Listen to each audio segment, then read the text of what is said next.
Hey guys, আসসালামু আলাইকুম। Welcome my channel. আশা করি সবাই ভালো আছেন। আজকে আবার চলে আসলাম আপনার ভাইয়ার জন্য চানাচুর মাখানো তৈরি করব। এটা তার এবং আমাদের বাসার সবারই খুব পছন্দের একটা জিনিস। এটা একেবারে বাহিরের দোকানের মতো যে বানানো হয় ওইভাবেই আমরা তৈরি করব।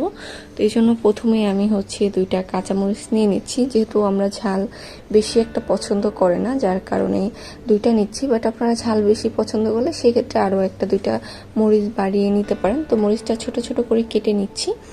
এরপর আমি নিয়ে নিচ্ছি পেঁয়াজ। আমি একটা মিডিয়াম সাইজ পেঁয়াজ কুচি কুচি করে কেটে নিচ্ছি। এরপর আমরা নেব ধনে পাতা। আমি এখানে কিছু ধনে পাতা নিয়ে নিচ্ছি। এই ধনে পাতাটা দেওয়ার কারণে ফ্লেভারটা বা ঘ্রাণটা খুব সুন্দর আসবে। এরপর নিয়ে নিচ্ছি আমি একটা টমেটো। আমি একটা মোটামুটি মিডিয়াম সাইজ একটা টমেটো নিয়ে নিচ্ছি। এটাকেও ছোট ছোট টুকরা করে কেটে নিব। এখানে আমি টমেটোর পরিমাণটা একটু বেশি নিচ্ছি।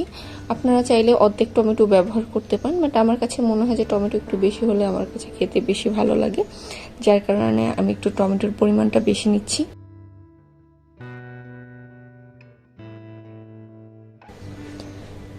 এরপর আমি নিয়ে নিব লেবু। আমি এখানে একটা লেবু অর্ধেক করে কেটে নিব এবং এখান থেকে দুইটা ফাইল করে ছোট ছোট চিকন করে কেটে জাস্ট ছোকাটা কুচি কুচি করে নিব। তো আমার সবকিছু কাটা হয়ে গেল। এটা আমি একটা পাত্রে নিয়ে নিব।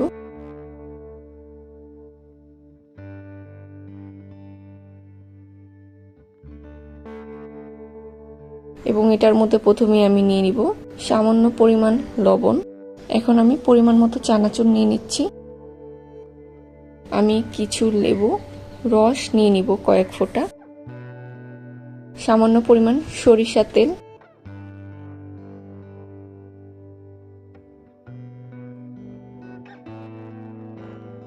এবার সবগুলো উপকরণ ভালোভাবে ঝাঁকিয়ে মিক্স করে নিতে হবে।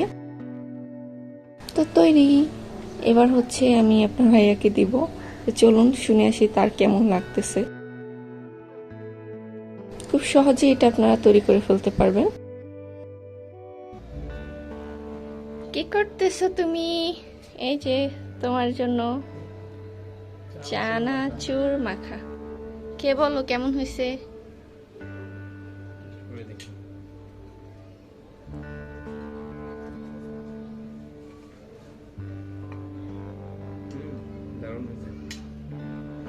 থ্যাংক ইউ বলো।